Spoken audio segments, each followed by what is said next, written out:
दूसरे दिन मैं स्कूल आई तो माधुरी गेट पर ही मिल गई। वह एक लड़के से हंस-हंस कर बातें कर रही थी।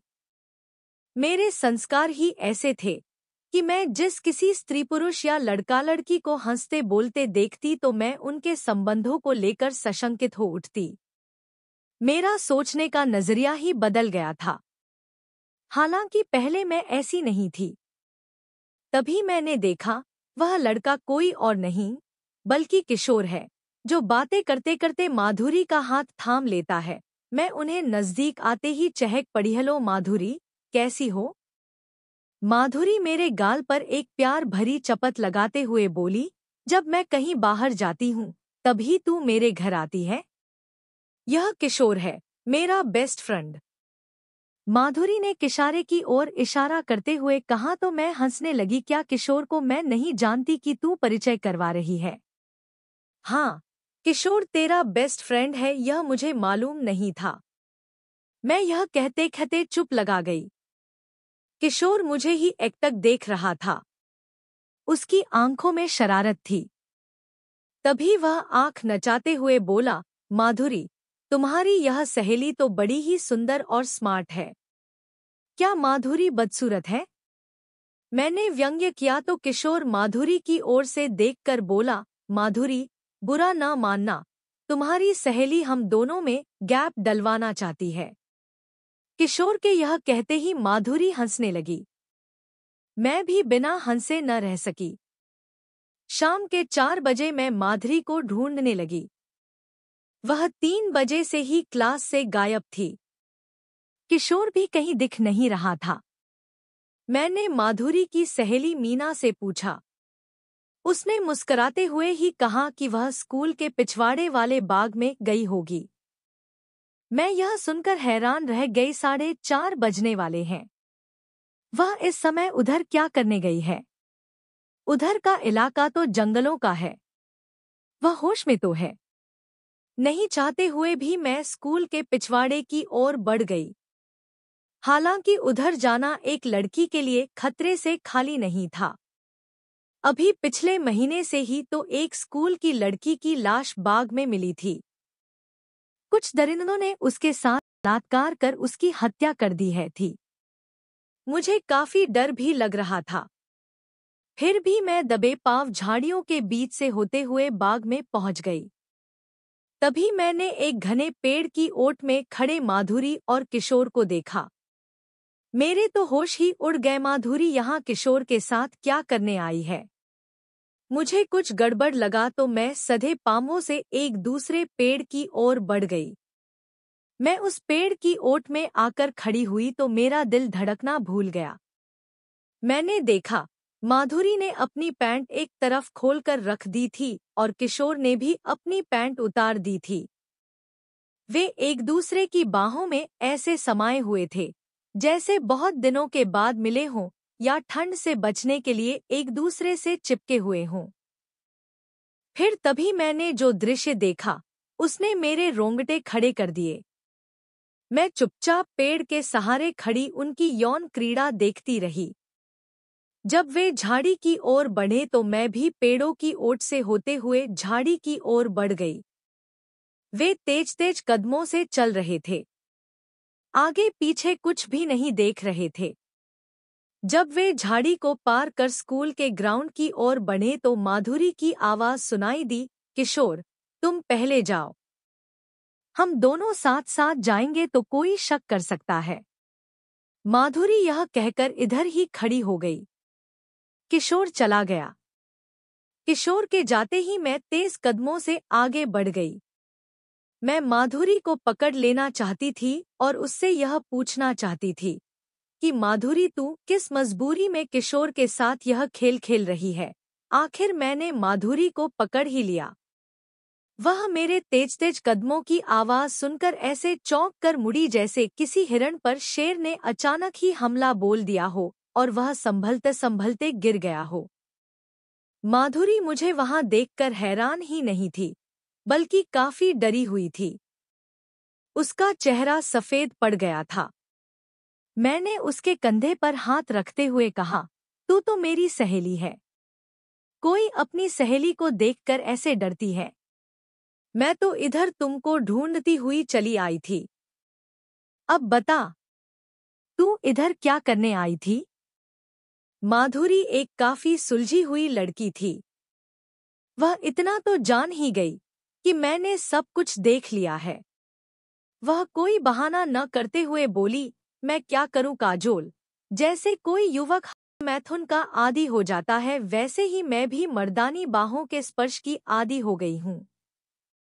मैं चौंक गई, तू यह क्या कह रही है? मैं सच कह रही हूं।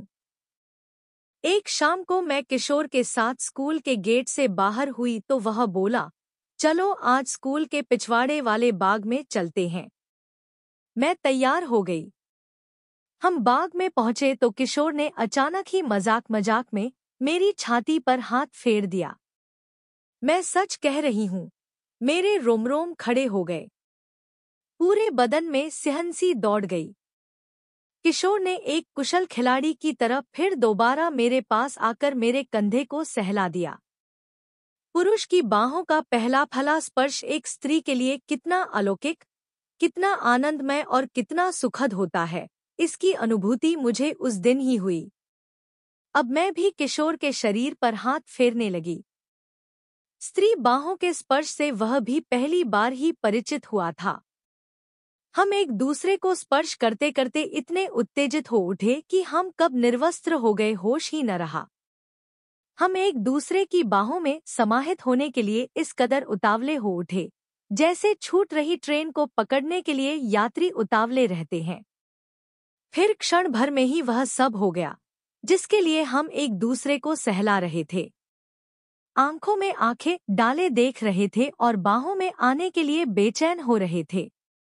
जाने क्यों सहवास के बाद मुझे बड़ा ही अफसोस हुआ, लेकिन मैं अगले दिन खुद ब खुद ही किशोर के पास पहुंच गई। वह भी मेरा ही इंतजार कर रहा था।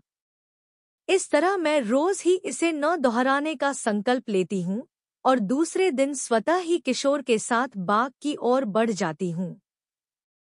यह मर्दानी बाहों के स्पर्श का ही जादू है, जो चाहकर भी मैं या किशोर स्वयं को रोक नहीं पाते हैं। हमें इसका चस्का लग गया है। काजोल, हमारे इन संबंधों का जिक्र तुम किसी से भी न करना। समझ लो कि तुमने कुछ देखा ही नहीं है। मैं धीरे से मुस्कराई, फिर उसकी बाह पकड़कर ग्राउंड की ओर बढ़ गई। जब हम ग्राउंड के बीचों बीच मैं बोली, मैं किसी से भी नहीं कहूंगी। मैं तेरी सहेली हूं। तू तो अभी बहुत ही छोटी है। दुनिया में तो ऐसे भी लोग हैं जो बच्चों वाले होकर भी तुमसे भी गई गुजरी हरकतें करते हैं। जब उन्हें कोई कुछ नहीं कहता तो तुझे कैसे कुछ कह सकता है? मैं यह कहकर घर की ओर जाने लगी तो माधुरी बोली, मेरी दीदी की शादी परसों है, तुम्हें जरूर आना है। मैं मुड़कर बोली, अरे वाह, यह तो बड़ी ही खुशी की बात है। इतनी अच्छी खबर तू अब तक छिपाए बैठी थी। मैं जरूर आऊंगी, लेकिन माधुरी, तुझे या किशोर को इसकी प्रेरणा किससे मिली, मैं जानने के लिए उतावली हो उठी। अपने अपने माता पिता से। माधुरी यह कहकर सड़क की ओर बढ़ गई। मैं हैरान परेशान शाम के 6 बजे लौटी तो मम्मी आ गई थी और पापा फिर टूर पर चले गए थे। मैं मम्मी से मिलकर अपने कमरे में आ गई। मम्मी कहीं जाने की तैयारी में थी। उसने मेरे कमरे में आकर बोली, फ्रिज में खाना रखा हुआ है, जब भूख लगे तो निकाल कर खा लेना। और हाँ, मेरा इंतजार न करना। यह कहकर मम्मी चली गई। मैंने उससे यह भी नहीं पूछा कि वह पूरी रात अकेली कहाँ रहेगी, क्योंकि मुझे पता था कि वह पूरी रात वेदांत अंकल के यहाँ रहेगी। वह वेदांत अंकल से अपने संबंधों को मुझ पर जाहिर नहीं होने देना चाहती थी, जबकि मुझे सब कुछ पता था। मैं मम्मी के जाते ही विचारों में खो गई। बाहों का स्पर्श क्या इतना आनंददायक होता है कि उसके बिना माधुरी जी नहीं सकती है। मम्मी मुझे अकेली छोड़कर वेदांत अंकल की बाहों के स्पर्श का मजा लूटने चली गई। रवीना पापा के बिना नहीं रह पाती। क्या आइसक्रीम और बर्फी से ज्यादा स्वाद साथ साथ सोने में होता है? मैं नहीं मानती। यह सब झूठ है। जीवन के सारे सुखों से भी बढ़कर जिस्मानी सुख भला कैसे हो सकता है? मैं यह सोचते सोचते झपकी लेने लगी तो मुझे अचानक ही याद आया कि मुझे तो अभी खाना भी खाना है। मैंने उठकर फ्रिज खोला, खाना निकाला। भूख तो उतनी थी नहीं। एकाध रोटी खाने के बाद थाली एक तरफ सरका कर बिना हाथ धोए ही बिस्तर पर निढाल पड़ गई। सुबह आंख खुली तो अखबार पर नजर जा टिकी। खिड़की से जाने कब अखबार फेंक गया था। अखबार के मुख पृष्ठ पर नजर पड़ते ही मुझे तो पसीना छूट गया। हमारे इलाके की एक ऐतिहासिक मस्जिद को धर्मांधों ने ढा दिया था। मैं सरसरी नजरों से खबर पढ़ने लगी। जहां जहां मुस्लिम आबादी वाली कॉलोनियां थी, वहां वहां कयूं लगा दिया गया था। हमारा घर जिस कॉलोनी में था, वहां मुस्लिमों की संख्या काफी थी। मैंने खिड़की से झांक कर देखा, गलियों में सन्नाटा छाया हुआ था। पुलिस गश्त कर रही थी। मेरा सुबह का सारा प्रोग्राम फेल हो गया। मुझे माधुरी के घर जाना था, इसलिए नहा धोकर किचन में कल की ब्रेड पड़ी हुई थी, उसे सेंक कर नाश्ता किया और बेडरूम में आकर टीवी देखने लगी। मैं घूमने फिरने वाली लड़की कमरे में बंद होकर रह गई थी। मम्मी तो अब आने वाली थी नहीं। पापा का भी इंतजार करना बेकार था। हमारी कॉलोनी में कुछ ज्यादा ही कयूं का असर था। मुस्लिम ज्यादा थे। मैं रात को जो किचन में था, वहीं खाकर सो गई। रात के 12 बज रहे थे। मैं दरवाजा बंद कर सो रही थी। अचानक ही किसी ने दरवाजा थपथपाया तो मेरी आंखें खुल गई। इस समय भला कौन हो सकता है? मम्मी पापा में से तो कोई होगा नहीं। मैं दरवाजा खोलने के पक्ष में नहीं थी। तभी फिर दरवाजे पर थपथपाहट की आवाज हुई। मैं चौकनी होकर बिस्तर से उठ खड़ी हुई और दरवाजे के पास आकर बोली, कौन है इतनी रात को परेशान कर रहा है? उधर से धीमी आवाज आई, देखिए, मैं एक हिंदू हूँ। यह इलाका मुस्लिम बाहुल्य होने के कारण मेरी जान को खतरा है। बाहर पुलिस गश्त कर रही है। मैं सुबह से यहाँ फंसा हुआ हूँ। आप दरवाजा खोलकर मुझे पनाह नहीं देंगी तो ये लोग मुझे जान से मार देंगे।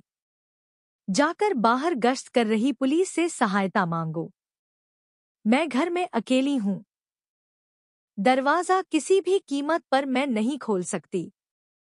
तुमसे मेरी जान को भी तो खतरा हो सकता है, मैंने दबी आवाज में ही कहा।